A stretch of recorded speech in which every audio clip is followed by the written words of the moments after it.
الحمد لله وكفى وسلام على عباده الذين اصطفى أما بعد أعوذ بالله من الشيطان الرجيم بسم الله الرحمن الرحيم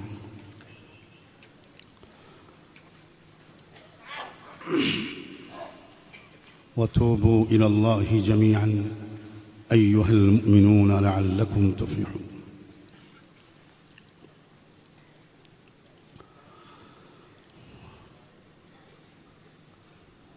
اسلام کی یہ بھی ایک بہت ہی حسین تعلیمات کا ایک حصہ ہے کہ اسلام نے بڑے سے بڑے گنہگار بندے اور بندی کے لیے توبہ کا دروازہ کھلا رکھا ہے.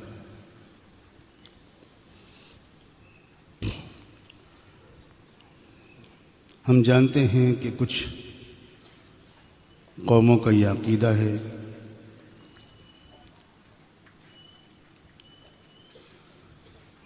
کہ گنہگار کو اگلے جنم میں سزا مل کر رہے، وہ جانور بنا کر پیدا کر دیا جائے گا،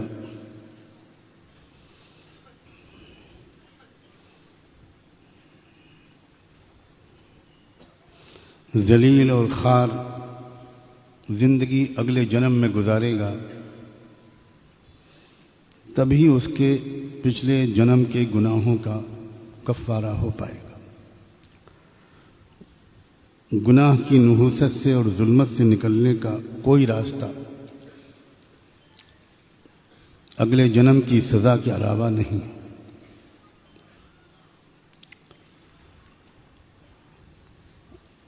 اللہ تعالیٰ نے بار بار قرآن مجید میں عذراء رحمت و شفقت اپنے مومن بندوں اور بندیوں کو پکار کر کہا ہے، بندو اپنی زندگی کو بدل لو، میری طرف واپس آ جاؤ.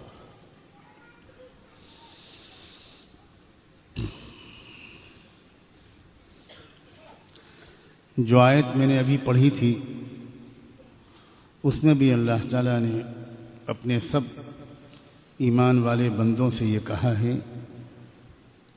اور بڑی تاکید کر کے جمیعاً کا لفظ بول کر کہا ہے کہ میں تم سب سے کہہ رہا ہوں. ہم میں سے ہر ایک کو اس وقت ایسا محسوس کرنا چاہیے کہ اللہ نے اس سے یہ بات کہی. ہمارا دل کا تاثر کچھ اور ہوتا ہے جب ہم یہ سوچنے لگتے ہیں کہ میرے رب نے مجھ گنہگار سے یہ بات کہی ہے. کیا کہا ہے؟ یہ کہا ہے کہ میری طرف، اپنے رب کی طرف، اپنے پیارے اللہ کی طرف واپس آ جاؤ، تمہاری کامیابی اور بھلائی اسی میں ہے. ذرا غور کریں کہ اللہ تعالیٰ کی رحمت کے نام تو بے شمار ہیں،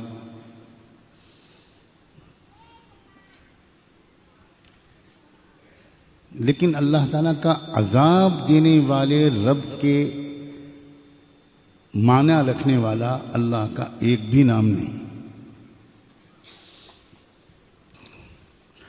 ہم سمجھتے ہیں کہ قہار اور جبار یہ اللہ تعالیٰ کے اس طرح کے نام ہیں، اصل میں ہم ان کا صحیح مطلب نہیں سمجھ پاتے.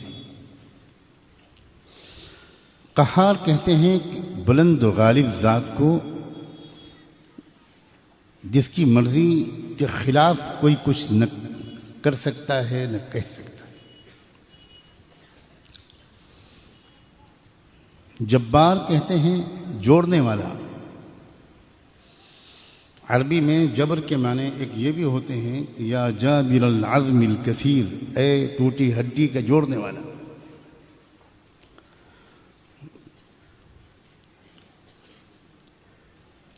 اپنی مرضی کا ہر حال میں نافذ کرنے پر قدرت رکھنے والا. اور پھر اسلام نے ایسی خوشخبری سنائی کہ انسان توبہ کرنے کے بعد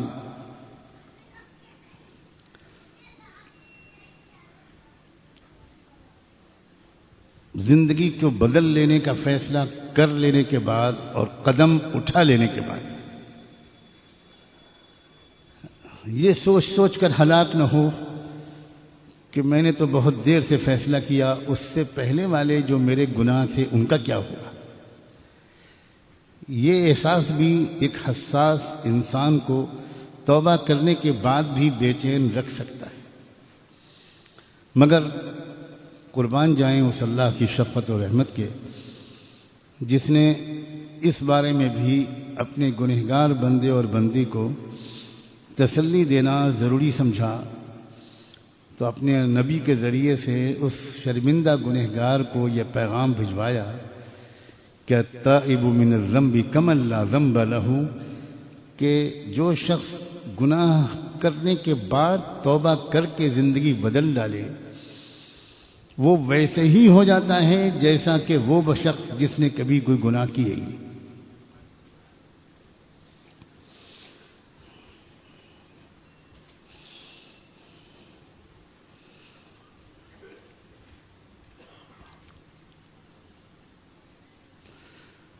اللہ تعالی ہم بندوں اور بندیوں کی توبہ کے انتظار میں پورا زمانہ گزارتے ہیں۔ اللہ اکبر۔ حدیث میں آتا ہے، صحیح مسلم کی روایت ہے، رحمت دو عالم صلی اللہ علیہ وآلہ وسلم نے فرمایا، ان اللہ تعالی یبسط یدہ باللیل لیتوب مسیء النہار وَيَبْسُطُ يَدَهُ بِالنَّهَارِ لِيَتُوبَ مُسِيءُ اللَّيْلِ حَتَّى تَطْلُعَ الشَّمْسُ مِن مَغْرِبِهَا،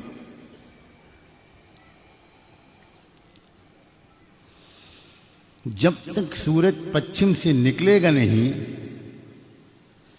یعنی جب تک قیامت نہیں آئے گی تب تک اللہ کا ایک معمول مستقل طور پر رہتا ہے اور رہے گا، اور وہ یہ کہ وہ جب رات آئے گی تو اپنے ہاتھ کو پھیلا دیتا ہے اللہ اس انتظار میں کہ شاید وہ میرے بندے اور بندیاں جن سے دن کے وقت میں کچھ گناہ ہو گئے، رات آ گئی ہے، اب وہ مجھ سے توبہ کر لیں گے، تو میں ان کے انتظار میں ہاتھ پھیلائے بیٹھا رہتا۔ پھر جب دن نکلتا ہے تو پورے دن اللہ تعالی ان بندوں اور بندیوں کے انتظار میں رہتے ہیں جن سے رات میں کوئی گناہ ہو گیا ہو، تو دن کے وقت میں ان کو خیال آ جائے گا اور وہ مجھ سے توبہ کر لیں گے۔ اللہ اکبر۔ ایک دن دو دن کی بات نہیں، صرف رمضان کی راتوں کی بات نہیں، صرف شب قدر کی بات نہیں۔ تصور تو کریں ذرا، ہم لوگ کیا ہمارا احساس بالکل مر گیا ہے کہ اس قسم کی کسی بات کو سن کر بھی ہمارے اندر ایک لہر نہیں دوڑتی شرمندگی کی؟ اللہ اکبر۔ اللہ تعالیٰ کے انتظار، اس کی شفقت، اس کے پیار کی کوئی انتہا ہے؟ اس سے بڑھ کر کوئی اس کا بیان کرنے کا انداز ہو سکتا ہے؟ یعنی یہ مستقل معمول ہے اللہ کا اور مستقل رہے گا تا روز قیامت۔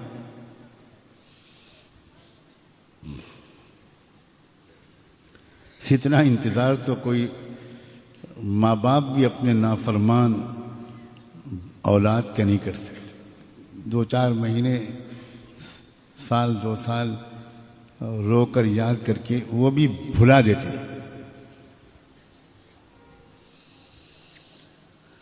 اللہ اکبر۔ بہت سے اللہ کے بندے اور بندیاں اس طرح کی باتیں اپنے حال کے متعلق بتاتے ہیں اور صحیح بتاتے ہیں، بہت شرمندگی کے ساتھ بتاتے ہیں، بہت ندامت کے ساتھ بتاتے ہیں کہ توبہ کرتے ہیں مگر قائم نہیں رہ پاتے توبہ پر، توبہ ٹوٹ جاتی ہے۔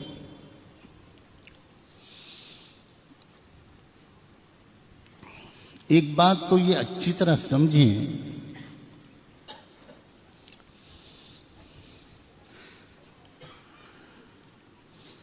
کہ چاہے سینکڑوں بار توبہ ٹوٹ جائے اور پھر سے گناہ ہو جائے، اپنے دل کو اللہ کی رحمت سے مایوس نہ ہونے دیں۔ اور نیکی کے راستے پر چلنے کے اپنے ارادے کو شکست نہ کھانے دیں۔ ہم اگر مایوس ہو گئے تو شیطان کامیاب ہو گیا۔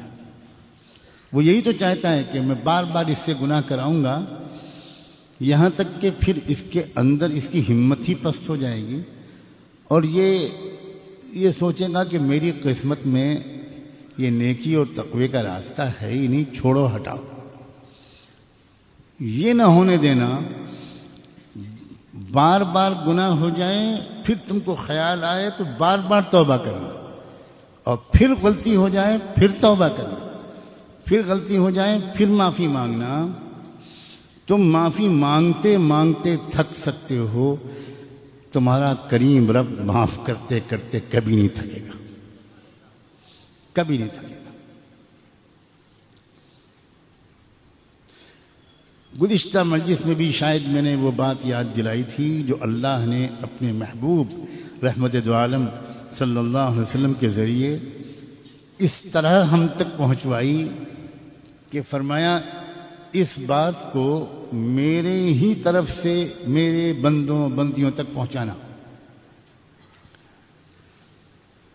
یہ بات جاننی چاہیے کہ حضور اکرم صلی اللہ علیہ وسلم کی زبان سے جو بھی نکلتا تھا وہ اللہ ہی کی طرف سے نکلتا تھا۔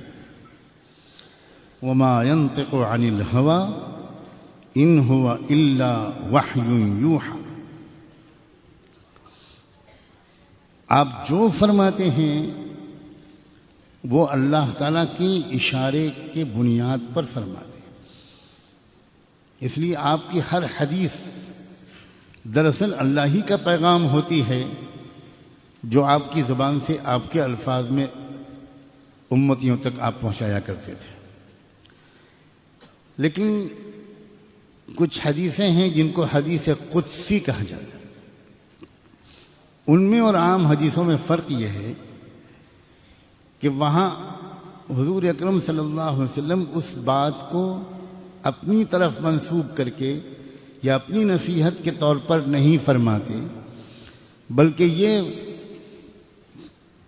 ارشاد فرما کر وہ بات کہتے ہیں کہ اللہ نے مجھ سے کہا ہے کہ تم تک اللہ کا یہ پیغام پہنچا دوں، تو وہ الفاظ بھی اللہ ہی کے ہوتے ہیں۔ چنانچہ حدیث قدسی میں ہے کہ میرے نبی میرے بندوں تک یہ بات پہنچا دو، ہر گنہگار میرے بندے اور بندی تک یہ بات پہنچا دو کہ لو بلغت ذنوبک عنان السماء، اگر تیرے گناہ آسمان کی بلندیوں تک بھی پہنچ جائیں، زمین سے آسمان تک کی بلندیوں تک، ذرا سوچئے ایک انسان کے گناہ کیا اتنے ہو سکتے ہیں کہ وہ زمین سے آسمان تک کی فضا کو بھر دیں؟ زمین سے ایک نظر آنے والے سورج تک کی جو مسافت ہے اسی کا بھرنا ایک انسان تو کیا سارے انسانوں کے گناہوں سے ممکن نظر نہیں آتا۔ ایک 50 60 70 سال کی زندگی میں انسان کتنے گناہ کر لے گا؟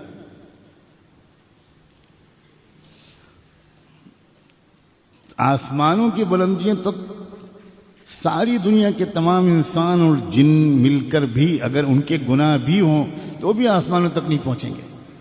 پھر بھی اللہ تعالیٰ فرما رہے ہیں، اپنے نبی کے ذریعے یہ پیغام بھجوا رہے ہیں کہ اگر تیرے گناہ آسمانوں تک بھی پہنچ جائیں گے، تب بھی جس لمحے تو مجھے یاد کر کے ایک بار یہ کہہ دے گا کہ میرے رب مجھے معاف کر دے، میں شرمندہ ہوں، اب نہیں کروں گا، تو تیری زبان سے جملہ پورا ادا بھی نہیں ہوگا اور تیرا نام گنہگاروں کی فہرست سے میرے حکم سے نکل چکا ہوگا۔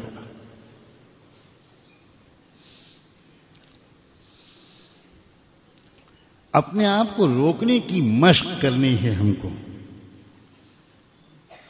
ہم اپنے کو روک سکتے ہیں گناہوں سے، یقیناً روک سکتے ہیں۔ اگر روکنے کی طاقت ہمارے اندر نہ ہوتی تو اللہ ہم کو اپنے آپ کو ان غلط چیزوں سے روکنے کا حکم ہی نہ دیتا۔ ہمیں اپنے نفس سے کچھ باتیں کرنی چاہیے، اپنے آپ کو کچھ سمجھانا چاہیے۔ ہمارے لیے اپنے پاس کوئی وقت ہی نہیں ہے، ہم الگ سے اپنے لیے کوئی وقت ہی نہیں نکالتے۔ ہمیں اپنے نفس سے کچھ باتیں کرنی چاہیے۔ ہر وہ شخص جو اپنے گناہوں سے پریشان ہے، اسے چاہیے کہ وہ اپنے نفس سے کچھ صاف صاف باتیں کرے۔ کر کے تو دیکھو خدا کے بندو، زندگی میں چند بار اپنے نفس سے باتیں تو کر کے دیکھو۔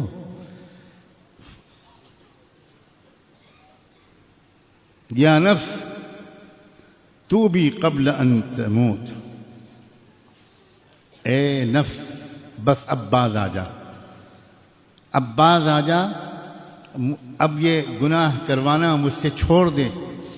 میں بھی آج اس بات کا عزم کرتا ہوں کہ تم مجھ سے چاہے جتنا گناہ کروانے کو کہو گے، گناہ کرنے کو کہو گے، میں تیری بات نہیں مانوں گا۔ گناہ کے مواقع سے بچنا چاہیے۔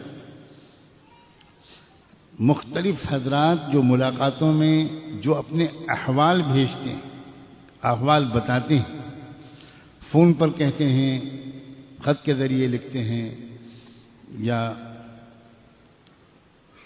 دل میں چھپائے ہوئے ہوتے ہیں، کہہ نہیں پا رہے، کہنے کا موقع نہیں مل رہا۔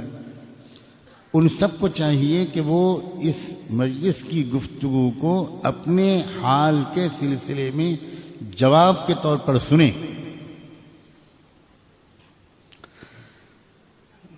غور سے یہ بات سنیں کہ انسان جس گناہ میں پھنستا ہے، آسانی سے وہ اگر غور کرے تو سمجھ سکتا ہے کہ وہ کیا اسباب ہیں جن کی وجہ سے میں فلاں گناہ میں پھنس جاتا ہوں۔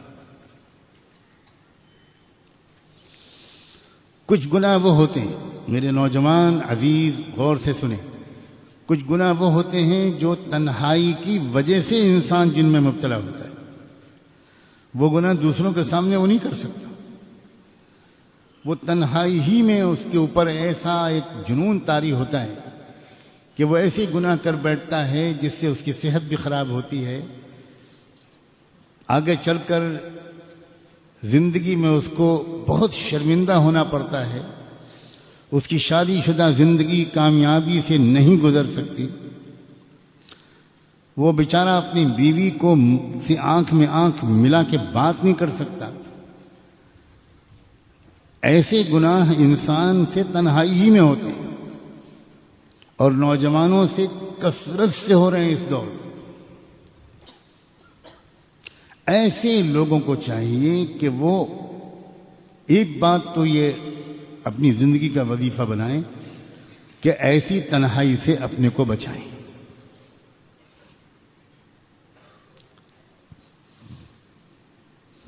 دوسرے، جس وقت ان کے دل میں اس طرح کی کسی بھی گناہ کا خیال آئے، ہمیشہ یاد رکھیں گناہ کا عمل بعد میں ہوتا ہے، گناہ کا خیال پہلے آتا ہے۔ کسی بھی عمل کا عملی طور پر کر گزرنا یہ دوسرا مرحلہ ہوتا ہے، پہلا مرحلہ ہوتا ہے خیال کا۔ اگر پہلے ہی مرحلے پر انسان روک لے، کنٹرول کر لے، چوکنا ہو جائے تو یہ خیال عمل میں تبدیل نہیں ہو سکتا۔ اس خیال کو سے رکنے کا راستہ کیا ہے؟ فوری طور پر اپنے ارادے کی طاقت کو استعمال کر کے دوسرا خیال دماغ میں لایا جائے، یعنی اس خیال کو بدلا جائے۔ آدمی اٹھ کے بھاگ جائے، ایک دم آدمی اٹھ کے کھڑا ہو جائے، آدمی ایک دم قرآن مجید ہاتھ میں لے لے، الماری سے کتاب ہاتھ میں لے لے، تسبیح ہاتھ میں لے لے جو سامنے ٹنگی ہے، وہ اللہ تعالیٰ کو یاد کرنے لگے، درود شریف پڑھنے لگے، استغفار پڑھنے لگے۔ اگر وضو کی حالت میں تھا تو جلدی سے نماز کی نیت باندھ لے، لیکن کچھ نہ کچھ کرے۔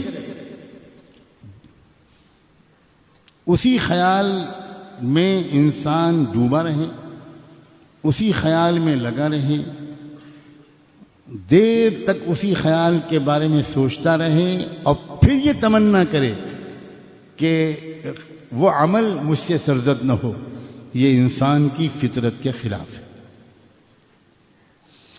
خیال عمل میں اپنے کو تبدیل کروا کر رہتا ہے۔ اگر آپ نے اس کو تھوڑی مہلت دے دی تو وہ پھر عمل میں تبدیل کروا کر رہتا ہے۔ وہ خیال کو بدلنا چاہیے، کسی بھی ترکیب سے خیال کو بدلنا چاہیے۔ حضرت یوسف علیہ السلام کو بھی خیال آیا تھا، ایسا نہیں ہے کہ ان کو خیال نہیں آیا تھا، اور انسان ایسا ہو ہی نہیں سکتا کہ اس کو خیال نہ آئے،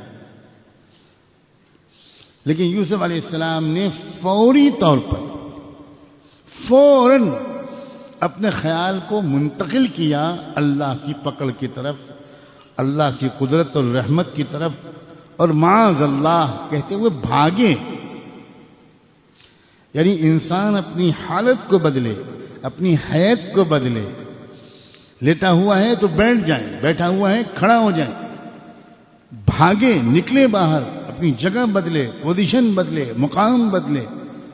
ظاہری حیت بدلنے سے خیال کے بدلنے میں مدد ملتی ہے۔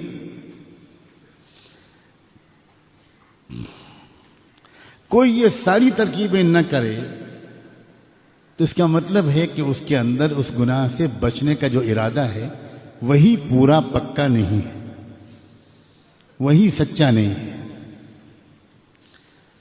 ابھی وہ اس گناہ کی نحوست کو سمجھ نہیں پایا، ابھی وہ اس گناہ کے نقصانات کو سمجھ نہیں پایا۔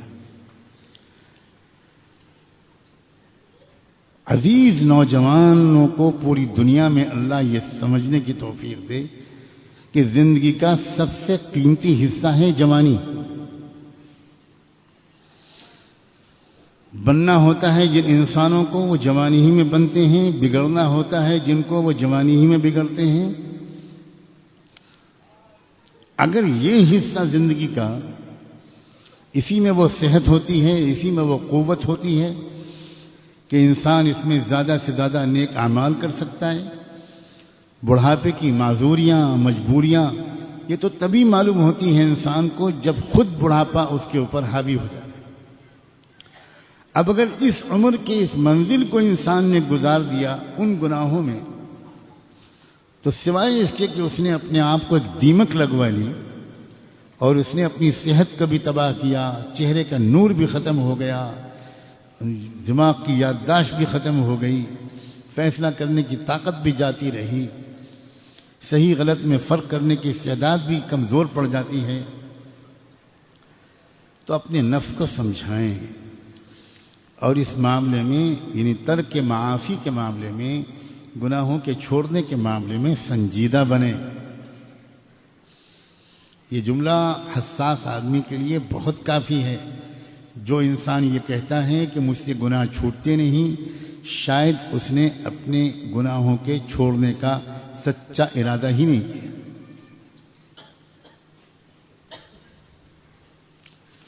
ورنہ ایک بار گناہ چھوڑنے کی عادت اگر پڑ جائے گی تو یقین کرو گناہ کرنا زیادہ مشکل ہو جائے گا، گناہ چھوڑنا لذیذ ہوگا۔ چکھ کے تو دیکھو، گناہوں کی لذت تو بہت دیکھ لی، اب تقوی کی لذت کو بھی آزما کر دیکھو۔ اب گناہوں سے پاک صاف زندگی کا جو سرور اور مزہ ہے اس کو بھی چکھ کر دیکھو، اس کے ذائقے کو بھی چکھ کر دیکھو۔ اس کے ذائقے کے چکھنے کے بعد گناہوں کے جھوٹے ذائقے کی طرف آنکھ اٹھا کر دیکھنے کا بھی دل نہیں چاہے گا۔ بہت سے گناہ وہ ہوتے ہیں جو دوستوں کی وجہ سے ہوتے ہیں۔ میں نے کہا تھا کچھ گناہ تنہائی میں، کچھ گناہ دوست احباب کی مجلس میں بیٹھ کر ہوتے ہیں۔ اے لوگوں، اپنی عقل سے کام کرو۔ کس کو ہم دوست بنائیں، کون دوست بنانے کے لائق ہے، اس کو بھی کبھی سوچا؟ جتنے دوست احباب اکثر آج کل ہوتے ہیں،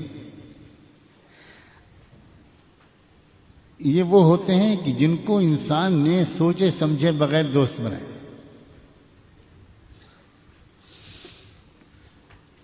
ایسے ہی دوستوں کے بارے میں اللہ تعالیٰ نے قرآن میں فرمایا ہے الاخلاء یومئذ بعضهم لبعض عدو. آج جو بہت جگری دوست نظر آ رہے ہیں یہ کل قیامت کے دن ایک دوسرے کے سخت دشمن ہوں گے. الا المتقین، سوائے متقیوں کے. کیا مطلب اس کا؟ دوست بنانا ہی ہے تو کسی متقی کو تلاش کرو. میرا خیال تو یہ ہے کہ دوستی کی عمر ہی ختم ہو جائے گی اور شاید بدقسمتی سے کوئی متقی دوست بنانے کے لیے ملے گا ہی. اسی لیے ہمارے بڑے جو تربیت کے ماہر تھے اور جو اپنی اولادوں اور شاگردوں کو مستقبل ان کا بنانے کے لیے بڑی کڑی نگرانی رکھتے تھے، وہ سب سے زیادہ اپنے بچوں اور شاگردوں کو دوستی سے بچاتے تھے. اور جن شاگردوں نے اور جن اولادوں نے ان کی ان نصیحتوں پر عمل کر لیا، ان کے وجود کے پورے وجود کے روئیں سے اپنے ان بزرگوں اور مربیوں اور استاذوں کے لیے دعا نکلتی ہے.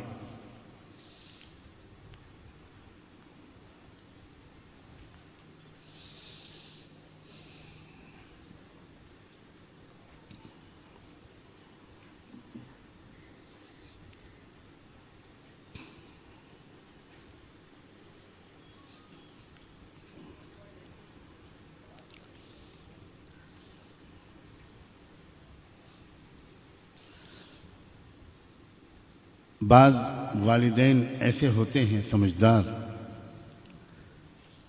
وہ یہ جانتے ہیں کہ بچپن کی عمر ایسی ہوتی ہے کہ دوستی کی شدید خواہش بھی ہوتی ہے. دوستوں کے دھوکے بازی کے تجربوں سے پہلے ایک جنون ہوتا ہے ایک عمر میں دوستی کا.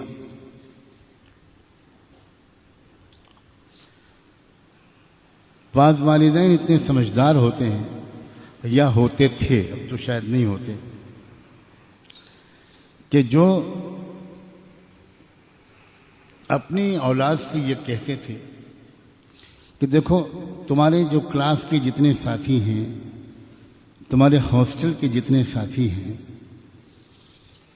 ان سب کو بلاؤ، سب کی دعوت کرو، اور ایک بار 2 بار 3 بار بلاؤ. ہم ان سب تمہارے دوستوں کو دیکھیں گے. 1 گھنٹہ 2 گھنٹہ جو گزرے گا ان کا، اس میں اچھی طرح سب کو دیکھیں گے اور ایک اندازہ لگانے کی کوشش کریں گے کہ تمہارے ان تمام ساتھیوں میں کوئی ایک ہے جو دوست بنانے کے لائق ہے. اس کے بعد ہم جس کو چنیں گے اسی کو دوست بنانا. بس اولاد سعادت مند، ماں باپ سمجھدار، بچوں کو جمع کیا، دیکھا، اچھی طرح نظر ڈالی، کھانا کھاتے ہوئے، باتیں کرتے ہوئے، بولتے ہوئے، کھیلتے ہوئے، ہنستے ہوئے، نماز پڑھتے ہوئے، اس میں ایک اندازہ کیا کہ یہ بچہ لگتا ہے اس لائق کہ تم اس سے ذرا دوستی کر سکتے ہو. انشاءاللہ یہ گناہوں میں تم کو نہیں پھنسائے گا. مشکل یہ ہو گئی ہے کہ والدین کو خود ان باتوں کا شعور نہیں رہے، سمجھ نہیں رہ گئی، عقل نہیں رہ گئی، سلیقہ نہیں رہ گیا. ان نزاکتوں کا کس عمر سے بچے کی سخت نگرانی کی ضرورت ہے، کس ابتدائی عمر سے بچے کے اندر بچہ غلط قسم کے لڑکے کو، بچی غلط قسم کی لڑکی کو سہیلی یا دوست بنا لیتے ہیں اور پھر اس کے بعد بہت نقصان ہوتا ہے.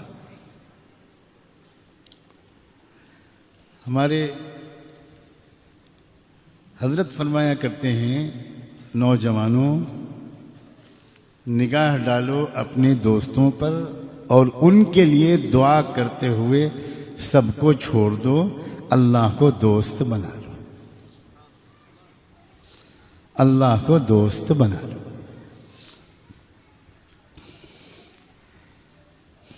گناہوں سے بچنے کے لیے ایک تیسری چیز بہت مفید ہے اور وہ ہے نفلی روزوں کی کثرت. بلا شبہ نفلی روزے کثرت سے رکھنا یہ گناہوں سے حفاظت کا بہت بڑا سبب ہے. انسان کو چاہیے کہ وہ گناہوں کے انجام کے بارے میں سوچا کرے، لکھ لے گناہوں کے کچھ یقینی برے انجام اور ان کو پڑھا کرے، ان پر غور کیا کرے. گناہ کے نتیجے میں ذلت مل کر رہتی ہے. لازمی طور پر انسان کہاں سے اس کو ذلت پہنچے گی یہ نہیں کہہ سکتے. کیا سبب بنے گا؟ اپنی دوستوں میں، اپنی سوسائٹی میں، اپنے معاشرے میں، اپنے گھر میں، اپنے خاندان میں رسوائی اور ذلت کا سبب کیا واقعہ بنے گا یہ نہیں کہا جا سکتا. وہ تو بہانہ بنتا ہے واقعہ. اصل سبب ہوتا ہے اس کی گنہگاری، اس کی وجہ سے ذلت مل کر رہتی ہے. دوسرا نتیجہ گناہوں کا ہوتا ہے چہروں کی رونق ختم ہو جاتی. اللہ رحم فرمائے، کسی پر نظر پڑتے ہی ایک بات کا احساس ہو جاتا ہے اکثر کہ شاید یہ اللہ کا بندہ پھر پھنس گیا گناہ. بدل گیا تھا اس کا چہرہ، بدلنے لگا تھا اس کا چہرہ، اس کے چہرے پر نور آنے لگا تھا، ایک رونق آنے لگی تھی، لیکن اب تو یہ اتنے دن کے بعد جو نظر پڑتی ہے تو صاف محسوس ہو رہا ہے کہ یہ تو کچھ اور ہو گیا.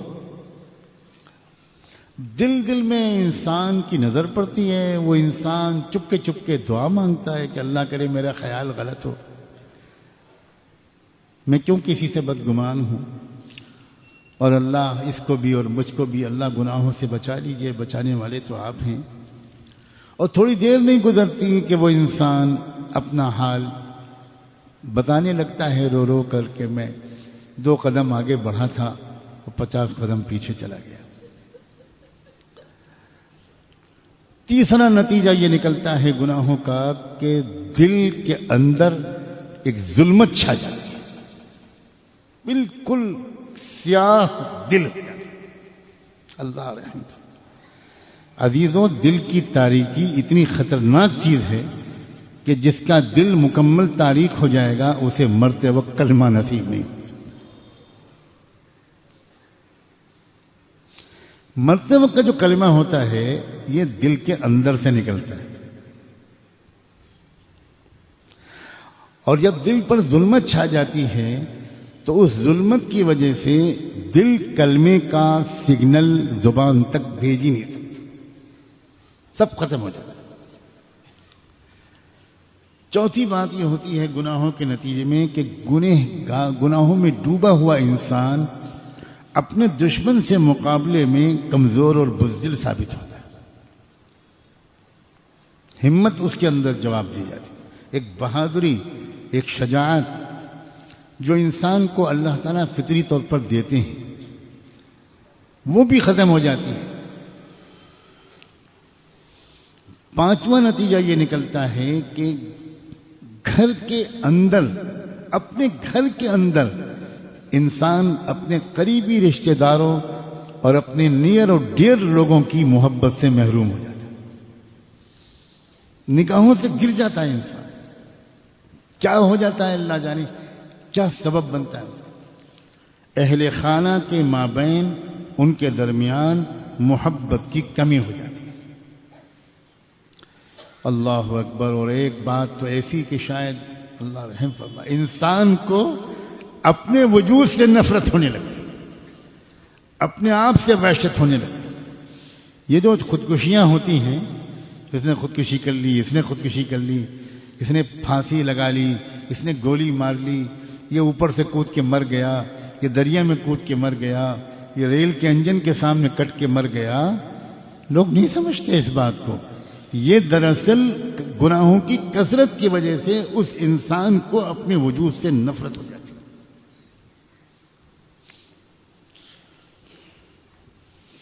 اور آخری بات، بندے اور اس کے رب کے درمیان ایک زبردست پردہ پڑ جاتا ہے. حجاب حجاب حجاب. اگر رب کے بندے کے درمیان پردہ نہ پڑے تو کسی بھی لمحے یہ بندہ رب کے قدموں سے واپس آ کے لپٹ جائے گا. لیکن اگر رب کے اور بندے کے درمیان پردہ پڑ گیا تو اب بہت مشکل ہے، بہت مشکل. آٹھویں بات، انسان کے دل میں ایسی حسرتیں اور تمنائیں پیدا ہونے لگتی ہیں جن کے دنیا میں پورا ہونے کا کوئی سوال نہیں پیدا. کاش یہ ہوتا میرے پاس، نئی کار ہوتی، ایک نئی بلڈنگ ہوتی، اتنا پیسہ ہوتا، یہ ہو جاتا، میں جلدی سے مالدار ہو جاتا اور میں بہت بڑا بلڈر بن جاتا، اور میری پاس وہ والی گھڑی ہوتی، اور میرے پاس یہ ہوتا، میرے پاس وہ ہوتا. یہ جو حسرتیں ہیں نا، یہ انسان کو چین و سکون سے محروم کر دیتی. چین و سکون والا وہ انسان نہیں ہوتا جس میں بہت تمنائیں ہوں. چین و سکون والا وہ انسان ہوتا ہے جس میں قناعت ہوتی. ایک غریب انسان مزدوری کر کے آیا، جھوپڑی میں، اپنی جھوپڑ پٹی میں داخل ہوا. اس کی انتہائی وفادار پاک دامن بیوی کام کر کے نہا دھو کر وہی پرانے کپڑے مگر دھلے ہوئے کپڑے وہ پہن کر اپنے شوہر کے انتظار میں ہے، مسکراتے ہوئے استقبال کرتی ہے. جلدی سے اپنے دوپٹے سے اس کی پیشانی کا پوچھا پوچھتی، پسینہ پوچھتی ہے، پانی لا کے دیتی ہے اور کہتی ہے کہ آپ نماز پہلے پڑھیں گے، کھانا پہلے کھائیں گے. تو وہ اس انسان کو جب ایسا ماحول ملتا ہے، کھانا سامنے، ایک سبزی بنی ہوئی ہے، ایک روٹی ہے، اور مزے لے کے کھا رہا ہے، واہ واہ اللہ تعالیٰ کتنا مہربان ہے، کیا کریم ہے اللہ. بیوی کے منہ میں لقمہ بھی رکھ رہا ہے اور کہہ رہا ہے کہ لاکھوں لوگ اس وقت وہ ہوں گے جن کو رات کا کھانا نہیں ملا ہوگا. ہم اور تم کتنے خوش نصیب ہیں کہ اللہ میاں ہم کو کھلا بھی رہے ہیں. تم جیسی بیوی مجھے ملی ہے. اور وہ اپنی آنکھوں سے آنسوؤں کو چھپانے کی کوشش میں کرتی ہوئی، اور میں، مجھ سے بڑھ کر کوئی خوش نصیب عورت ہے جسے آپ جیسا شوہر ملا ہے؟ اتنی حلال کمائی کما کر آپ لاتے ہیں، کتنی سخت گرمی میں آپ مزدوری کر کے آئے، ایک لقمہ آپ نے مجھے آج تک حرام کا نہیں کھلایا، میں کتنی خوش نصیب ہوں. اور اللہ میاں دیکھیے یہ پلیٹیں بھی دی ہیں، گلاس بھی دیا ہے، ماشاءاللہ کھانا پکانے کے لیے برتن بھی ہیں، ہمارے پاس چارپائی بھی ہے، چادر بھی ہے. ایک یہ زندگی ہے، ایک یہ لوگ ہیں. آپ بتاؤ یہ غریب زیادہ چین سکون میں ہوگا یا وہ مالدار جس کے پاس سب کچھ ہے مگر اس کو اور مزید فلاں چیزوں کی تمنا ہے؟ تو بتاؤ اس کے دل میں چین ہوگا کہ اس غریب کے دل میں چین ہوگا؟ سکون اور اطمینان کا سرچشمہ چیزوں کی بہتات نہیں ہوتی، سکون و اطمینان کا تعلق قناعت سے. گناہوں کی کثرت کی وجہ سے یہ قناعت کی نعمت اور دولت چھین لی جاتی، بالکل چھین لی. اب تڑپتے رہو، یہ بھی نہیں ہے، وہ بھی نہیں ہے. بیوی کہتی ہے کہ کیا مصیبت ہے، میری کہاں شادی ہو گئی، 12 بجے 1 بجے 2 بجے رات کو آتے ہیں، تھکے ہوئے آتے ہیں، موڈ خراب ہوتا ہے، سیدھے منہ بات نہیں کرتے. عجیب ایسی زندگی ہے، یہ کوئی زندگی ہے؟ نہ رات کی نیند پوری ہوتی ہے، نہ کچھ، عجیب تماشا ہے بالکل. کمرے 10 ہیں، ہر کمرے میں ایئر کنڈیشن ہے، سب کچھ ہے بلا سے، مگر مجھے شوہر کا مسکراتا ہوا چہرہ چاہیے، وہ کہاں ہے؟ آئے بھی ہیں، بیٹھے بھی ہیں، کھانا بھی سامنے لگا ہوا ہے، مگر 2 موبائل سے بات چیت جاری ہے۔ اب وہ بیوی بیٹھی دیکھ رہی ہے، ٹیلی فون ایکسچینج کی جیسے کوئی ملازمہ ہے کہ جناب کو فرصت ملے، اس موبائل سے اور اس موبائل سے وہ مال پہنچ گیا، آ گیا، اور ڈیلیوری ہو گئی کہ نہیں ہو گئی، اب وہ کیا ہوا، وکیل صاحب سے ملاقات ہوئی، کل ڈیٹ ہے انکم ٹیکس کی، اب وہ بیوی بیٹھی سامنے دیکھ رہی، لاہور ذرا پہنچ۔ اس سے تو اچھا تھا کہ مجھے کسی ان پڑھ کسان کے ساتھ میری شادی کر دی گئی۔ یہ پاگلوں کا زمانہ ہے کیا؟ کیا اس زمانے میں چند سمجھدار لوگ تو وہ ہیں جو شاید پاگل خانے میں رہتے ہیں، باقی سب پاگل ہیں؟ چین و سکون سے محروم ہے دنیا۔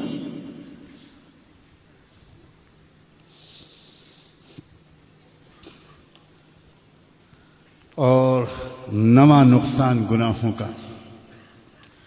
گناہوں کی وجہ سے روزی کی کمی کا فیصلہ اللہ تعالیٰ کر دیتے ہیں۔ اسے روزی کی تنگی میں مبتلا رکھو، یہ ادھر سے کمائے گا 1 لاکھ اور خرچ ہوں گے علاج میں 1.25 لاکھ۔ جاؤ بیماروں، جاؤ اسپتالوں میں بل ادا کرو، یہ ٹیسٹ اور وہ ٹیسٹ، یہ آپریشن اور وہ آپریشن۔ لوگ سمجھ نہیں پا رہے ان باتوں کو کہ یہ بیماریاں اور ان بیماریوں کا یہ طریقہ علاج اور ایسے بے رحم لالچی جاہل ڈاکٹر، یہ سب گناہوں کا نتیجہ ہے۔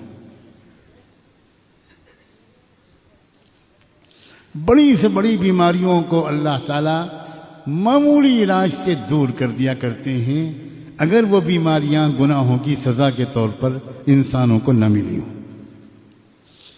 ورنہ چھوٹی سی چھوٹی بیماری میں انسان زندگی بھر کی کمائی کو کھو دیتا ہے، اور وہ یہ سمجھ نہیں پاتا کہ یہ میرے گناہوں کی سزا ہے۔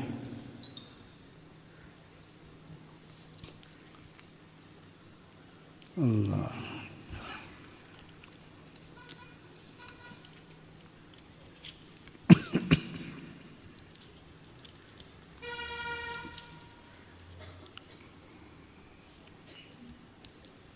گناہوں کی کثرت کے نتیجے میں انسان کا جو روب ہوتا ہے اتنے چھوٹوں پر، اپنے ماتحتوں پر وہ روب اٹھ جاتا ہے۔ کچھ بھی انسان کہتا ہے، نہ بیوی سنتی ہے، نہ بچے سنتے ہیں، نہ ملازم سنتے ہیں، نہ نوکر سنتے ہیں، کوئی بات ہی نہیں سنتا، کوئی بات ہی نہیں مانتا۔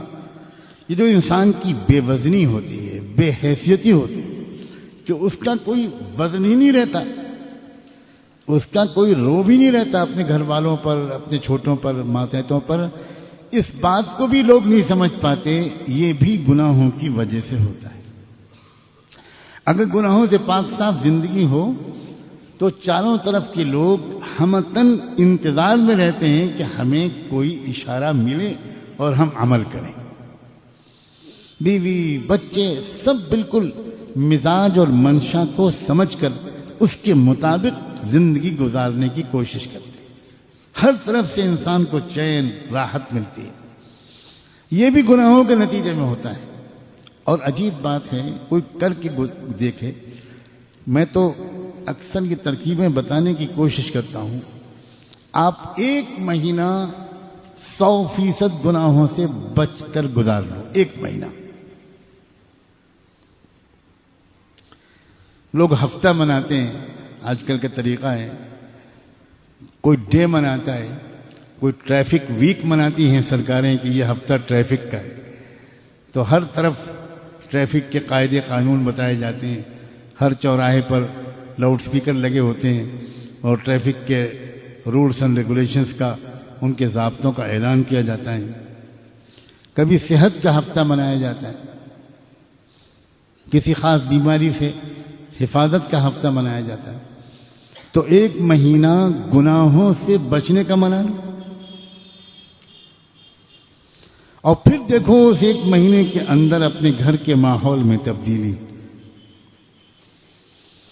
ایک گناہ کا اثر پڑ جاتا ہے۔ 1 مہینہ تو بہت دور کی بات ہے۔ آپ کئی بار سن چکے ہوں گے رحمت دو عالم صلی اللہ علیہ وسلم کے صحابی خادم خاص جو 10 سال کی عمر سے حضور کے ساتھ خدمت میں لگے 24 گھنٹے. خود اپنا واقعہ خود سناتے ہیں کہ ایک بار میں گھر سے نکلا اور میرے خادم نے میرا گھوڑا بالکل تیار کر لیا تھا. مجھے گھوڑے پر سوار ہو کر کہیں جانا تھا. میں آیا اور گھوڑے پر سوار جیسے ہی ہونے لگا گھوڑا بدک گیا. میں حیران ہو گیا کہ یہ گھوڑا روز میں پر سوار ہوتا ہوں, میں اس کو پہچانتا ہوں, وہ مجھے پہچانتا ہے, میں اس کو چاہتا ہوں, وہ مجھے چاہتا ہے, کبھی یہ تکلیف نہیں ہوئی, آج کیا معاملہ ہوا؟ تو میں نے اپنے خادم کے حوالے پھر سے گھوڑے کو کیا اور میں پھر گھر کے اندر آیا اور میں نے 2 رکعت نماز صلاۃ التوبہ پڑھی اور اللہ سے معافی مانگی, استغفار کیا. اور میں یقین کے ساتھ میں نے اللہ سے معافی مانگی کہ یقیناً مجھ سے کوئی گناہ ہوا ہے جس کی وجہ سے گھوڑا میرا کہنا نہیں مان رہا. استغفار کے بعد پھر میں واپس آیا اور اب دوبارہ میں نے گھوڑے پر سوار ہونے کی کوشش کی. گھوڑے نے بہت آسانی کے ساتھ روز کی طرح مجھے سوار کر لیا, کوئی دقت نہیں پیش آئی. حضرت انس نے اپنا یہ تجربہ میری اور آپ کی اصلاح کے لیے بیان کیا. وہ کوئی اپنی نیکی کی دھاک نہیں بٹھانا چاہتے تھے. اگر ایک گھوڑا بدک سکتا ہے گناہ کی وجہ سے تو ہمارے اپنے بچے, ہمارے اپنے شاگرد, ہمارے اپنے چھوٹے وہ گناہوں کی وجہ سے بدک نہیں سکتے. یہ جو آج کل ہر جگہ پریشانی ہے, ہر بڑا محسوس کر رہا ہے کہ چھوٹے اس کی بات نہیں مانتے, چھوٹوں میں بغاوت ہے. اور بات یہاں تک پہنچ گئی ہے کہ ماں باپ اپنے بچوں کو نصیحت کرتے ہوئے ڈرتے ہیں کہ اگر میں نے کچھ زیادہ سمجھایا تو بڑھاپے میں میری عزت ہی جاتی رہے گی. اس بات کو سمجھنا چاہیے کہ یقیناً اللہ کے حکموں کے ماننے میں اور اللہ کا ادب کرنے میں ان سے جو کمی ہو رہی ہے اس کی طرف اللہ تعالیٰ توجہ دلانے کے لیے ان کے چھوٹوں کے دل میں ان کی عظمت کو کم کر رہے ہیں کہ شاید اسی طرح ان کو احساس ہو جائے کہ یہ جو میرے چھوٹے میری بات کو کم مان رہے ہیں یا نہیں مان رہے, کہیں اس کی یہ وجہ تو نہیں ہے کہ میں بھی اپنے رب کی بات کو کم مان رہا ہوں. اور یہ سوچ کر انسان جب اپنے رب کی اطاعت کو مکمل کرنے لگتا ہے تو دیکھتا ہے, جلد ہی دیکھے گا وہ کہ اس کے گھر کا, اس کے چھوٹوں کا بھی رویہ بدل رہا ہے.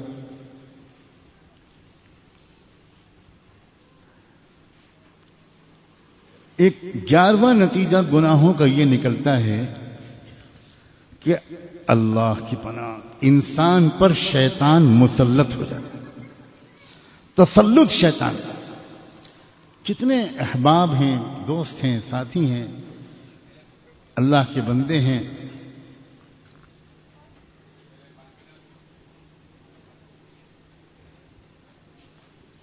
وہ اپنا حال کچھ اس طرح کا بیان کرتے ہیں اپنے بڑوں سے کہ ہر وقت گناہوں کا خیال رہتا ہے, غصہ رہتا ہے, مزاج پہ زبان پہ گالیاں رہتی ہیں, موڈ خراب رہتا ہے, نماز کے اندر بھی گندے خیالات ہیں, نماز پڑھنے کا دل ہی نہیں چاہتا, نمازیں قضا ہو جاتی ہیں, نماز آگے پیچھے ہو جاتی ہے اور کاروبار بھی نہیں چل پا رہا ہے, کیا ہو گیا؟ یہ جو بات وہ اس طرح کے احوال کہتے ہیں, اگر کسی ایک بندے کو تنہائی میں بتایا جاتا ہے تو وہ اس کو بعض وقت ہضم نہیں ہوتا, استعداد نہیں ہے, اتنی طلب سچی نہیں ہے. اس لیے کبھی کبھی ان چیزوں کو مجموع میں بیان کیا جاتا ہے تاکہ جس کا یہ حال ہو وہ یہ سمجھے کہ یہ بات مجھ سے کہی جا رہی ہے, میرے بارے میں کہی جا رہی ہے. حضور اکرم صلی اللہ علیہ وسلم کے بھی اصلاح کا یہ ایک طریقہ تھا کہ جس بات کو اس کنسرنڈ آدمی سے ڈائریکٹلی کہنا آپ پسند نہیں فرماتے تھے, ازراہ شفقت, اس کو مجمع میں کہتے تھے.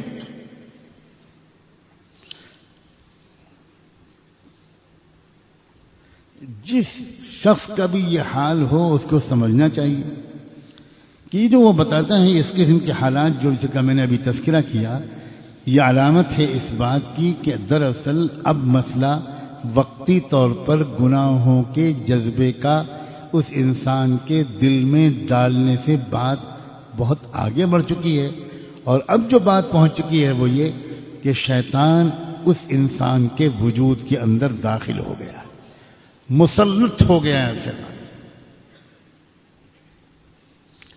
اور ایسا نہیں ہے کہ یہ صورت بھی لا علاج ہے، ایسا نہیں، بالکل نہیں، ہرگز نہیں کہ اگر خدا نہ خواستہ کوئی اس اسٹیج تک پہنچ چکا ہے تو وہ سمجھے کہ بس اب تو ختم، اب تو شیطان میرے، نہ نہ نہ نہ، بالکل نہیں، قطعاً نہیں۔ لیکن یہ اس کو سمجھنا چاہیے کہ اس کا مرض ہے کیا، مسئلہ ہے کیا۔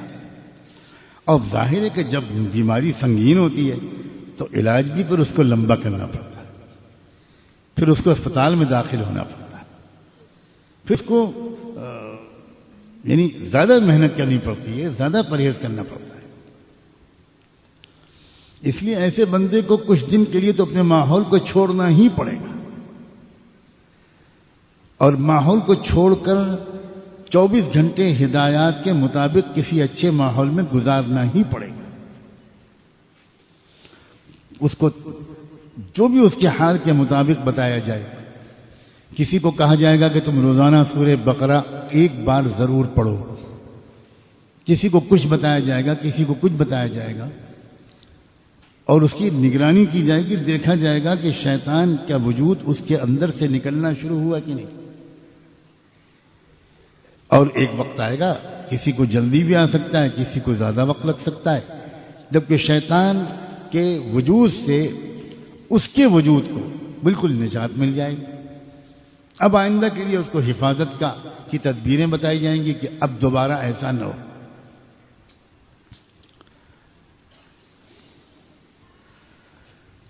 گناہوں کے نتیجے میں ایک بہت خطرناک صورت یہ بھی آتی ہے کہ ایک وقت آتا ہے کہ دلوں پر زنگ لگ جاتی ہے۔ زنگ لگنے کے بعد آپ جانتے ہیں کہ جس چیز میں زنگ لگا ہوتا ہے اس کی تأثیر ختم ہو جاتی ہے، فعالیت ختم ہو جاتی ہے۔ چنانچہ دل کے اندر جو تأثیر ہے، تأثر کی صلاحیت ہے، اللہ تعالیٰ کے کلام کا اثر قبول کرنا، اگر دل پر زنگ ہے تو کچھ بھی سنے انسان، اس کے کان سنتے ہیں مگر دل نہیں سنتا۔ نیکی کی لذت سے محرومی ہو جاتی ہے،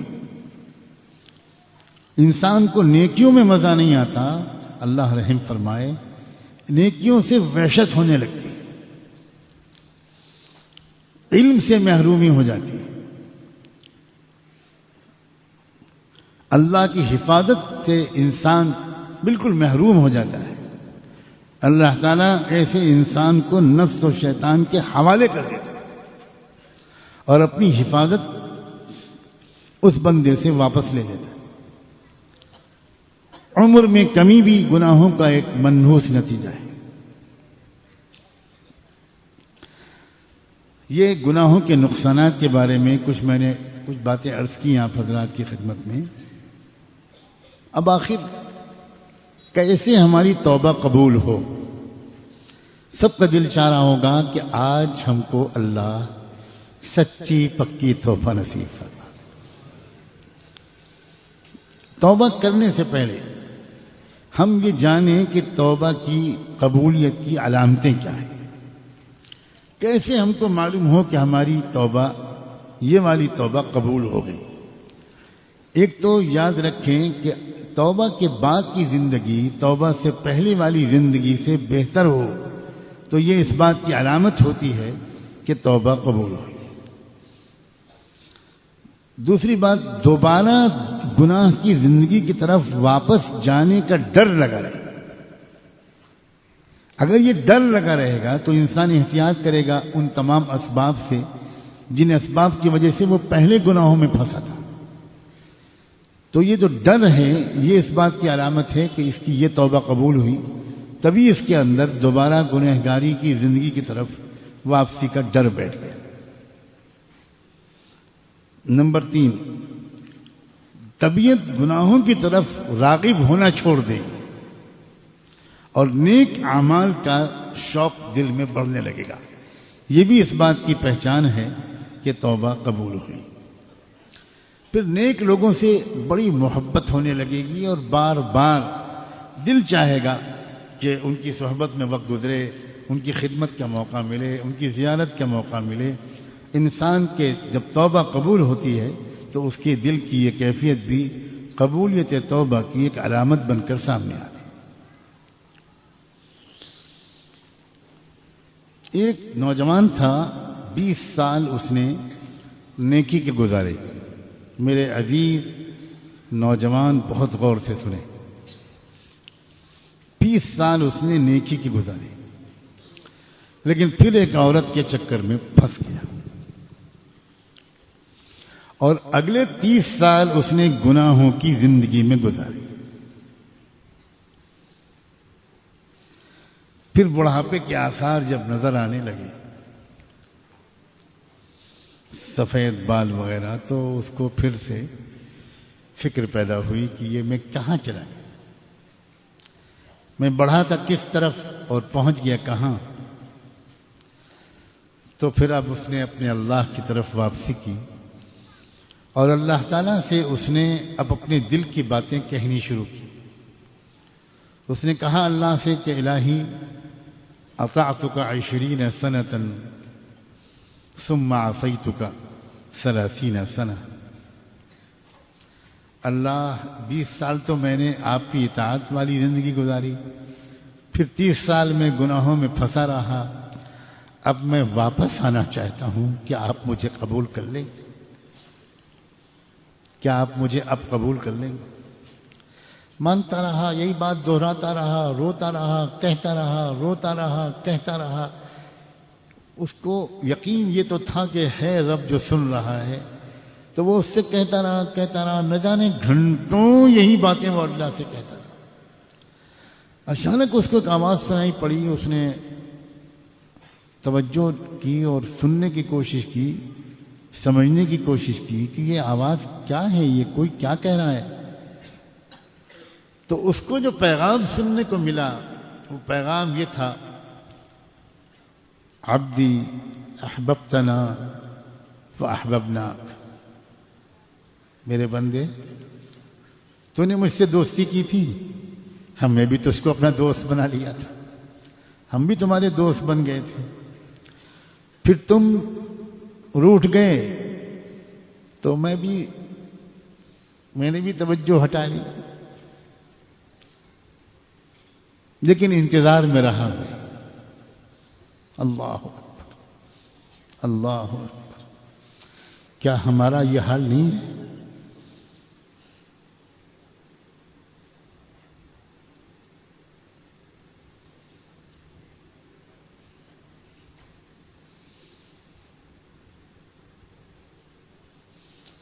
اللہ آپ ہمارے انتظار میں ہیں۔ اللہ،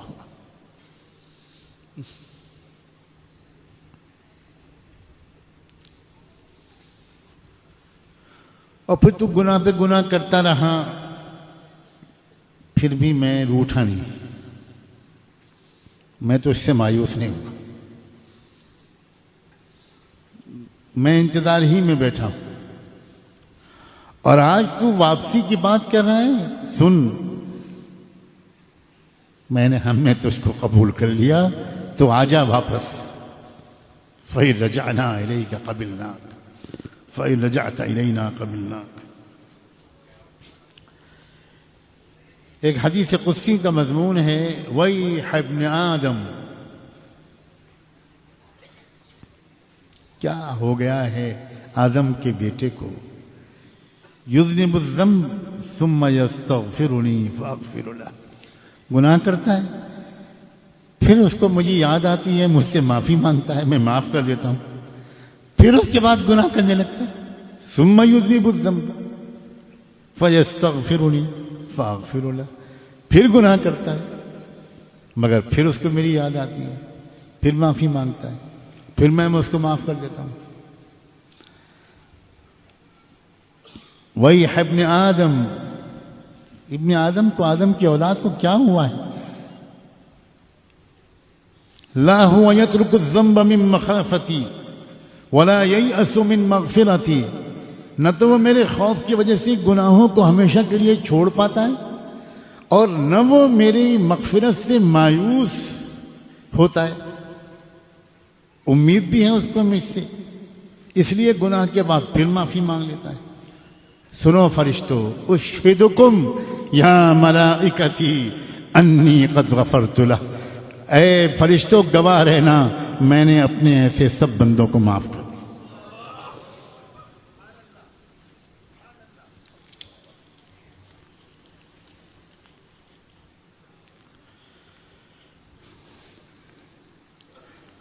ایک نوجوان آیا رحمت دو عالم صلی اللہ علیہ وسلم کی خدمت میں اور آ کر دہاڑے مار کے روتے ہوئے چیخ چیخ کر کہنے لگا، واہ ذنوبا واہ ذنوبا واہ ذنوبا واہ ذنوبا، ہائے میرے گناہ، ہائے میرے گناہ، میں ہلاک ہو گیا. حضور نے فرمایا ادھر آؤ. اس نوجوان سے کہا کہ جو میں کہوں ان الفاظ میں اللہ سے دعا مانگو. جی حضرت کہو، اللہم مغفرتک اوسع من ذنبی. اللہ گناہ تو میرے بہت ہیں مگر مغفرت آپ کی میرے گناہوں سے زیادہ ہے. ورحمتک ارجع عندی من عملی، اور اللہ مجھے اپنی نیکیوں سے تو کوئی امید نہیں ہے جتنی آپ کی رحمت سے امید ہے. پھر اس نے کہا بہت اچھا، اسی الفاظ کو دوہرا. پھر آپ نے فرمایا دوبارہ یہ دعا مانگو. اچھا پھر مانگو. اور اس کے بعد آپ نے فرمایا قم قد غفر اللہ لک، اٹھ جاؤ، اللہ نے تمہیں معاف کر دیا، اللہ نے تمہاری مغفرت کر دی. اللہ اکبر.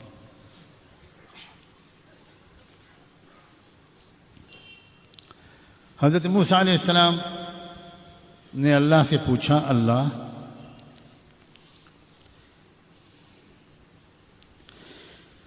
کوئی دعا مانگنے والا آپ سے جب پکارتا ہے، آپ کو کہتا ہے اللہم اللہم اللہم ربنا ربنا، تو آپ کیا کہتے ہیں اس کے جواب میں؟ تو اللہ تعالیٰ نے حضرت موسیٰ سے کہا میں اس سے کہتا ہوں لبیک. بولو بولو میں حاضر ہوں. اب تک تو ہم نے یہ سنا تھا کہ حج اور عمرے پہ جانے والا یہ گنہگار بندہ اللہ سے کہتا ہے لبیک، آپ نے مجھے بلایا میں حاضر ہو گیا. یہاں الٹی بات ہے، بندہ اللہ کو پکار رہا ہے تو اللہ کہتا ہے بندے میں حاضر ہوں. اچھا موسیٰ علیہ السلام نے پوچھا اگر کوئی بہت اللہ والا آپ کو پکارتا ہے تو آپ کیا کہتے ہیں؟ تو اللہ تعالیٰ فرماتے ہیں کہ میں جواب میں کہتا ہوں لبیک. ہاں ہاں کہو کیا بات ہے، تم تو میرے دوست ہو، کہو کیا بات ہے. اچھا موسیٰ علیہ السلام نے پوچھا اگر کوئی روزے دار انسان اپنے روزے کی حالت میں آپ کو پکارتا ہے تو آپ کیا کہتے ہیں؟ تو اللہ نے جواب میں کہا تب بھی میں کہتا ہوں لبیک، ہاں ہاں میں حاضر ہوں. اب موسیٰ علیہ السلام نے پوچھا اللہ اگر کوئی آپ کا گنہگار بندہ آپ کو پکارتا ہے تو آپ کیا کہتے ہیں؟ تو اللہ تعالیٰ نے جواب میں کہا موسیٰ میں کہتا ہوں لبیک لبیک لبیک. اللہ اکبر. 3 بار اللہ تعالیٰ اپنے گنہگار بندے کے جواب میں کہتے ہیں بندے میں حاضر ہوں، بندے میں حاضر ہوں، بندے میں حاضر ہوں، بندی میں حاضر ہوں. بول کیا مانگنا چاہتا ہے؟ اللہ اکبر. موسیٰ علیہ السلام تو ایک خاص مزاج رکھتے تھے. ہمت کر کے اگلی بات پھر پوچھ ڈالی اللہ اب جب اتنا آپ نے بتایا ہے تو اتنا بھی سمجھا دیجئے کہ نیک لوگ روزے دار لوگ ان سے تو آپ ایک بار میں کہتے ہیں لبیک اور گنہگار سے 3 بار میں، یہ تو بات الٹی لگ رہی ہے.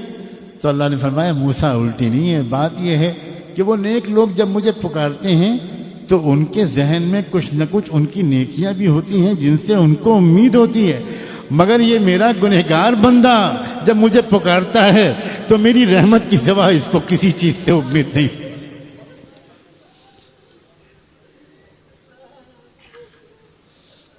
آج اللہ کی قسم ہم یہاں سب گنہگار 100% گنہگار 100% عاصی 100% مجرم 100% سیاہکار جمع ہیں، اور اللہ موسیٰ علیہ السلام کی اس گواہی کے واسطے سے آپ سے اللہ توبہ کرنا چاہتے ہیں، ہمیں سچی توبہ نصیب فرما دیجئے۔ آؤ توبہ کریں، پہلے سچے دل سے معافی مانگیں۔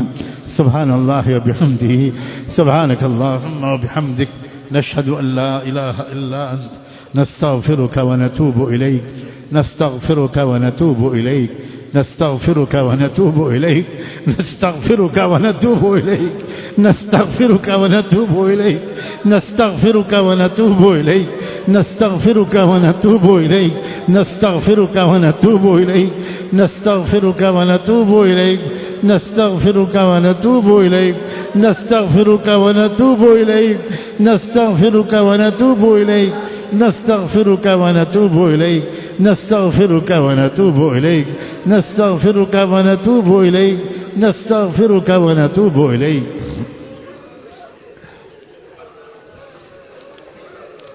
اللہ جب ایک گنہگار پکارتا ہے تو آپ 3 بار کہتے ہیں لبیک لبیک۔ جب کئی 100 گنہگار مرد اور عورتیں پکاریں تو آپ کتنی بار فرمائیں گے لبیک لبیک؟ اللہ ہم سب گنہگار، ایک ایک گنہگار، اللہ ہم سب مجرم، ہم سب سیاہکار، خطا کار، شرمندہ شرمندہ شرمندہ، ذلیل و خوار ہیں، سراپا افتقار ہیں، سراپا احتیاج ہیں۔ اللہ اللہ اللہ ہمیں سچی توبہ آج نصیب فرما، ہماری توبہ آج قبول کر لے۔ اللہ ہم آج پچھلے تمام گناہوں سے معافی مانگنا چاہتے ہیں۔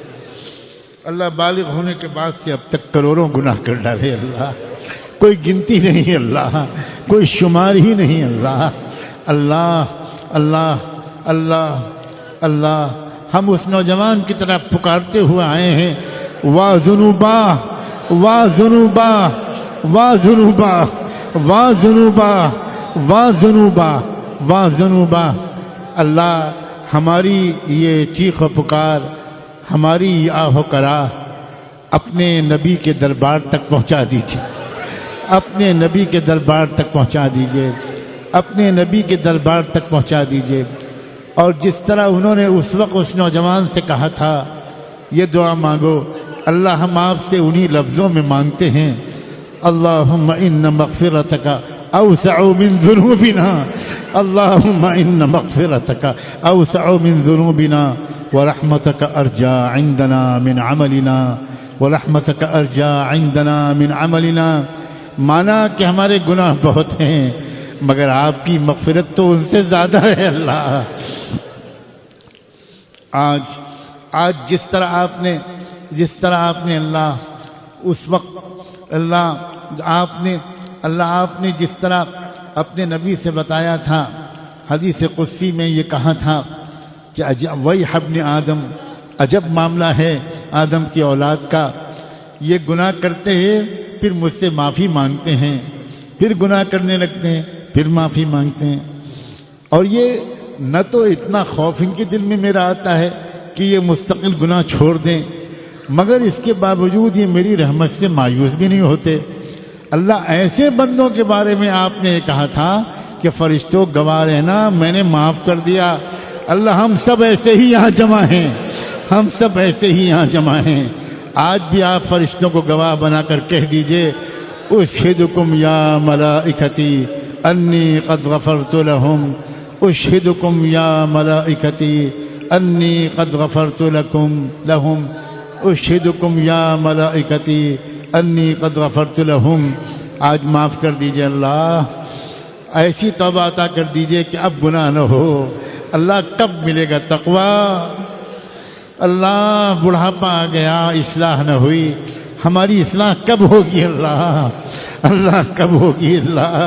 اللہ آپ کے یہ بندے دور دور سے چل کے آتے ہیں، اللہ کتنی ارمانوں سے آتے ہیں، کتنی امیدوں سے آتے ہیں، اپنی پریشانیاں لے کر آتے ہیں، اپنے دکھ لے کر آتے ہیں، اپنے گھر والوں کی بیماریاں اور پریشانیاں لے کر آتے ہیں، کوئی روزی کی تنگی لے کر آیا، کوئی قرض کا بوجھ لے کر آیا، کسی رشتہ دار کی بیماری کی فکر لے کر آیا، کسی کے انتقال کا صدمہ لے کر آیا، کسی کو اپنی اولاد کی تربیت کی فکر ہے، اللہ کسی کو اپنے بوڑھے ماں باپ کے بڑھاپے میں خدمت نہ کر پانے کا غم ہے، اللہ نہ جانے ہر ایک کے سینے میں کتنے غم ہیں، اللہ کسی کا رشتہ نہیں ہو پا رہا وہ اپنے رشتے کے لیے بے چین، کسی بیٹی کا رشتہ نہیں ہو پا رہا وہ اپنے رشتے کے لیے بے چین، کوئی ماں باپ اپنے اولاد کے رشتے کے لیے بے چین ہے۔ اللہ بہت سے دکھ ہیں، بہت سی ضرورتیں ہیں، بہت سی پریشانیاں ہیں، بہت سی تمنائیں ہیں، اور آپ کے خزانے بہت وسیع ہیں، آپ کی رحمت بہت بڑی ہے، آپ کی طاقت بہت بڑی ہے۔ آج ہم سب کی پریشانیوں کو دور کر دیجئے، دور کر دیجئے، ہماری اللہ ہر طرح کی ضرورتوں کو پورا کر دیجئے، تمام ضرورتوں کو پورا کر دیجئے۔ اللہ کوئی بیوی کسی کی بیمار ہے اور وہ غربت کی وجہ سے بیوی کا علاج نہیں کرا پا رہا، اتنا پریشان رہتا ہے، وہ اپنی بیوی کے سامنے شرمندہ رہتا ہے، کیا کروں، کہاں سے لاؤں پیسے، میں کیا کروں، اپنی سسرال والوں کے سامنے شرمندہ رہتا ہے، کسی کے بوڑھے ماں باپ بیمار ہیں وہ ان کا علاج نہیں کروا پا رہا، ان کی خدمت نہیں کروا پا رہا۔ اے اللہ ہم جیسے بھی ہیں آپ ہی کے تو بندے، آپ ہی کے تو بندے، آپ ہی کے بندے، آپ ہی کے بندے ہیں، آپ ہی ہمارے رب ہیں۔ اللہ ہم آپ کے ساتھ کسی کو شریک نہیں کرتے، ہم آپ کے ساتھ کسی کو شریک نہیں کرتے، ہزار ہم پر دباؤ پڑے ہم توحید کا دامن نہیں چھوڑتے، اللہ توحید کے دامن نہیں چھوڑتے، اللہ ہم کسی مورتی کے سامنے سجدہ نہیں کرتے، اللہ ہم سورج چاند کو نہیں پوجتے، اللہ ہم ایسے ملک میں رہتے ہیں جہاں ہم پر ہر طرف سے دباؤ ڈالا جا رہا ہے، مگر اللہ آپ کے محبوب کی محنتوں اور آنسوؤں کا صدقہ ہے کہ ہزار گنہگاری کے باوجود اللہ ہم امت مسلمہ کے کمزور ایمان والے افراد بھی کلمے کا دامن چھوڑنے پر تیار نہیں ہیں۔ اللہ یہ آخری رشتہ بچا ہے، یہ ظالم ہم سے اس رشتے کو بھی چھین لینا چاہتے ہیں۔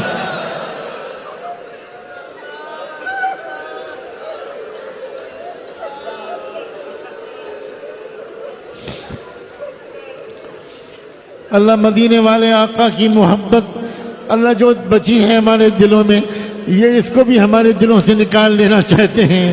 اب مولا کرم فرما دیجئے، مولا کرم فرما دیجئے، مولا کرم فرما دیجئے، مولا کرم فرما دیجئے، مولا کرم فرما دیجئے، ہماری حفاظت فرما، ہمارے ایمان کی حفاظت فرما، ہماری قلب و روح کی حفاظت فرما، ہمارے ظاہر و باطن کی حفاظت فرما، ہماری دنیا اور آخرت کی حفاظت فرما، ہمیں اللہ اپنے عذاب سے بچائے رکھیے، اپنے غصے سے بچائے رکھیے۔ اللہ کتنی پردہ نشیں عورتیں، بیٹیاں اور بہویں اپنے آنچل پھیلا پھیلا کر رو رو کر ان دعاؤں پر آمین کہہ رہی ہوں گی۔ اللہ ہم دنیا میں دیکھتے ہیں کہ چند عورتیں بھی کہیں چل کر آ جاتی ہیں تو لوگ ان کا خیال کر کے قتل کا مقدمہ بھی معاف کر دیتے ہیں۔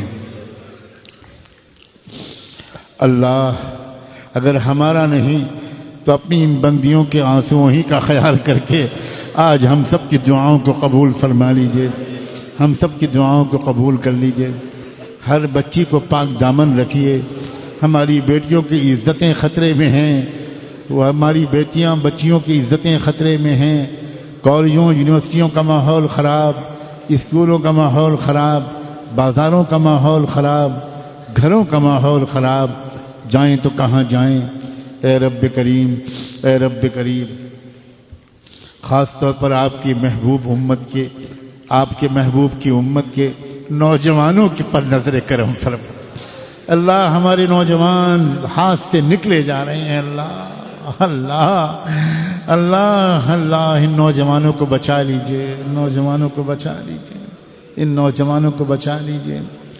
سودی کاروبار کی گندگی سے ہر ایک کی بزنس کو نکال چھٹکارا عطا فرما، سودی قرضے سے حفاظت فرما اے اللہ، سودی قرضے سے حفاظت فرما، زنا اور زنا کے مقدمات سے حفاظت فرما، بد نظری سے حفاظت فرما، ہمارے ظاہری اور باطنی تمام قسم کے گناہوں سے اللہ ہمیں پاک صاف فرما، عافیت کے ساتھ پاک صاف فرما۔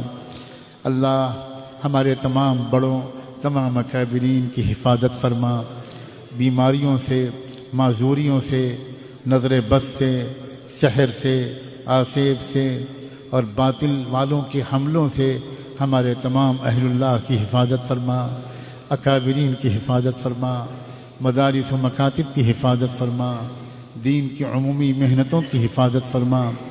اللہ قلوب میں جوڑ پیدا فرما، قلوب میں الفت پیدا فرما، قلوب میں الفت پیدا فرما۔ اے رب کریم، جو مانگا ہے وہ بھی دے دیجئے، جو نہیں مانگ سکے وہ بھی دے دیجئے۔ ایک بار ہم سب کو رحمت کی نظر سے دیکھ لیجئے، ایک نظر ڈال دیجئے اللہ، ایک نظر ڈال دیجئے، آپ کی قسم ہمارا کام بن جائے گا، ہمارا کام بن جائے گا، ہمارا کام بن جائے گا۔ اللہ تمام مدارس و مکاتب کی حفاظت کے ساتھ ہمارے اس مدرسے کی بھی حفاظت فرما، پڑھنے والوں کی بھی حفاظت فرما، پڑھانے والوں کی حفاظت فرما۔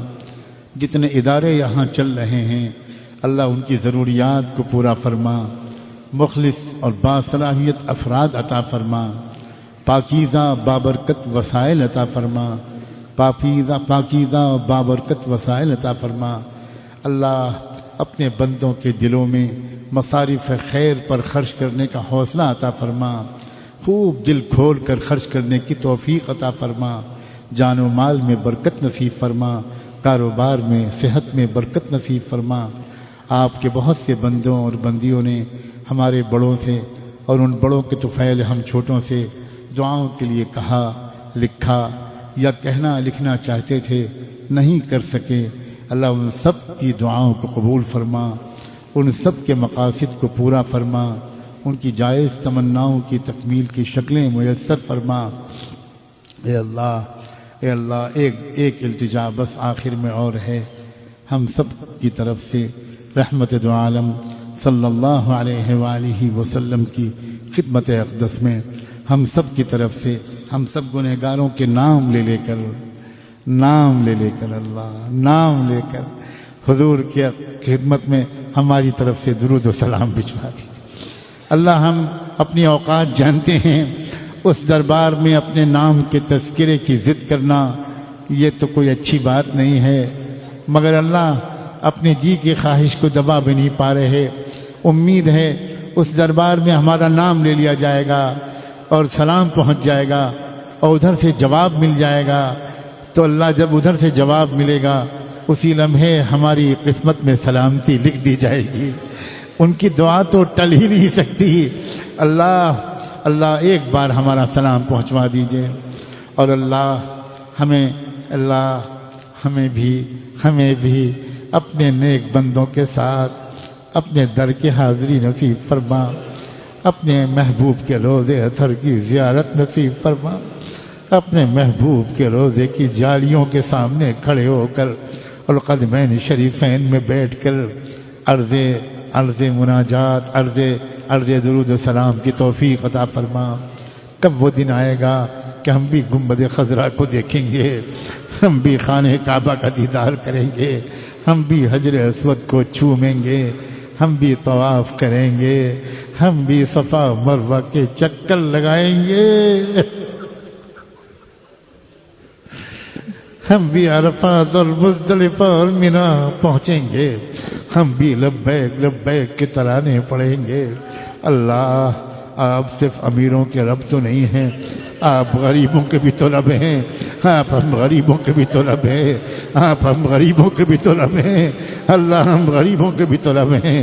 اللہ نہ امریکہ جانے کی خواہش ہے اور نہ لندن جانے کی خواہش ہے تو بار بار اللہ آپ کے در پر حاضری کی خواہش ہے، آپ کے محبوب کے روضے کی دیدار اور حاضری کی خواہش ہے۔ اور ایک حاضری تو ایسی ہو کہ اللہ نیک اعمال کر کے حج سے فارغ ہو کر مدینہ حاضری ہو اور روضۃ الجنہ میں نماز پڑھنے کی سعادت حاصل ہو، اور سجدے کی حالت میں آپ ہم کو اپنے پاس بلا لیں، آپ ہم کو اپنے پاس بلا لیں۔ اے رب کریم، اے رب کریم، اے رب کریم، چھوٹا منہ اور بہت بڑی بات ہے، چھوٹا منہ اور بہت بڑی بات ہے۔ جب یہ دعا نکل ہی گئی ہے تو اب قبول بھی فرما لیجئے، اب قبول بھی فرما لیجئے، اب قبول بھی فرما لیجئے، اب قبول بھی فرما لیجئے، اب قبول بھی فرما لیجئے، اب قبول بھی فرما لیجئے، اب قبول بھی فرما لیجئے۔ ربنا آتنا فی الدنیا حسنہ وفی الآخرۃ حسنہ وقنا عذاب النار، وصلی اللہ تعالی علی خیر خلقہ سیدنا محمد وعلى آلہ وصحبہ اجمعین برحمتک یا ارحم الراحمین۔ توبہ اور بیعت کی نیت سے کچھ کلمات میں پڑھتا ہوں۔ آپ جو حضرات بیعت ہونا چاہتے ہیں وہ توبہ اور بیعت دونوں نیتوں سے ان کلمات کو دہرائیں۔ جو حضرات پہلے بھی بیعت ہو چکے ہیں وہ بھی ان کو ایک تجدید کی نیت سے دہرا سکتے ہیں، اور جو کسی اور سے بیعت ہیں یا ابھی بیعت نہیں ہونا چاہتے وہ بھی صرف توبہ کی نیت سے ان کلمات کو دہرا سکتے ہیں۔ بسم اللہ الرحمن الرحیم۔ لا الہ الا اللہ محمد الرسول اللہ صلی اللہ علیہ وسلم۔ اشہد ان لا الہ الا اللہ واشہد ان محمدا عبدہ ورسولہ صلی اللہ علیہ وسلم۔ آمنت باللہ وملائکتہ وکتبہ ورسلہ والیوم الآخر والقدر خیرہ وشرہ من اللہ تعالی والبعث بعد الموت۔ آمنت باللہ کما ہوا بأسمائہ وصفاتہ وقبلت جمیع احکامہ اقرارا باللسان وتصدیقا بالقلب۔ استغفر اللہ ربی من کل ذنب واتوب الیہ۔ استغفر اللہ ربی من کل ذنب واتوب الیہ۔ استغفر اللہ ربی من کل ذنب واتوب الیہ۔ اللہ تعالی ہم سب کی توبہ کو قبول فرمائے اور ثابت قدم رہنا آسان فرمائے۔ کچھ معمولات ہیں، ان معمولات کو پابندی سے کرنے سے گناہوں کو چھوڑنا آسان ہوتا چلا جاتا ہے۔ سب سے پہلے صبح شام روزانہ 2 تسبیحیں استغفار کی، 200 بار استغفار کا یہی کلمہ جو ابھی پڑھا تھا، استغفر اللہ ربی من کل ذنب واتوب الیہ، یہ پڑھنا ہے 2 تسبیح صبح 2 تسبیح شام۔ معافی مانگنے کی نیت سے، معافی مانگنے کے جذبے کے ساتھ، جلدی جلدی خالی تعداد پوری نہیں کرنی، بلکہ دل لگا کر شرمندگی کی کیفیت کے ساتھ اللہ تعالیٰ کو منانے راضی کرنے کی نیت سے معانی پر دھیان کرتے ہوئے اس تسبیح کو پڑھنا ہے۔ پھر 2 تسبیحیں پڑھنی ہیں صبح اور شام درود شریف کی۔ یہ والا درود شریف پڑھنا بہتر ہوگا، اللہم صلی علی سیدنا محمد وعلی آل سیدنا محمد وبارک وسلم۔ حضور پاک صلی اللہ علیہ وسلم کے بے شمار احسانات کو یاد کر کے اور دل دل میں اللہ سے یہ کہہ کر کہ اللہ ان کے احسانوں کے بدلے میں ان کی خدمت میں کیا پیش کر سکتا ہوں، اللہ تعالیٰ میں درود شریف کا ایک ہدیہ لے کر آیا ہوں مجھ غریب گنہگار امتی کی طرف سے میرے آقا کی خدمت میں یہ ہدیہ پہنچوا دیجئے۔ پہلے اللہ سے یہ دعا مانگیں اور پھر بہت دل لگا کر حضور کی محبت بھرے احساسات کو دل میں تازہ کر کے پھر درود شریف پڑھیں۔ بار بار عرض کرتا ہوں کہ جلدی جلدی گنتی پوری کرنے سے معمولات کی پابندی کی توفیق ہی نہیں ملتی اور اس کا کوئی خاص ٹھوس فائدہ بھی ظاہر نہیں ہوتا، گناہوں میں کمی بھی نہیں آتی، جس کی وجہ سے انسان پھر کچھ دن کے بعد معمولات کو چھوڑ ہی دیتا ہے۔ اگر آپ ٹھہر ٹھہر کر پڑھیں گے تو 15 منٹ زیادہ تو لگیں گے لیکن اس کا زبردست فائدہ ہوگا۔ اور پورا بیان تو آج ہم نے گناہوں ہی کے چھوڑنے کے بارے میں کیا ہے، گناہوں کے نقصانات۔ اس لیے میری گزارش ہے کہ ان معمولات کو دانتوں سے پکڑ لیں اور کبھی بھی ان کا ناغہ نہ ہونے دیں، اور جس دن ناغہ ہو جائے اس دن ان کی تلافی کریں، دوبارہ پورا کریں۔ تیسرا معمول ہے قرآن کی تلاوت کا۔ 1 پارہ قرآن مجید کی تلاوت روزانہ ہونی چاہیے۔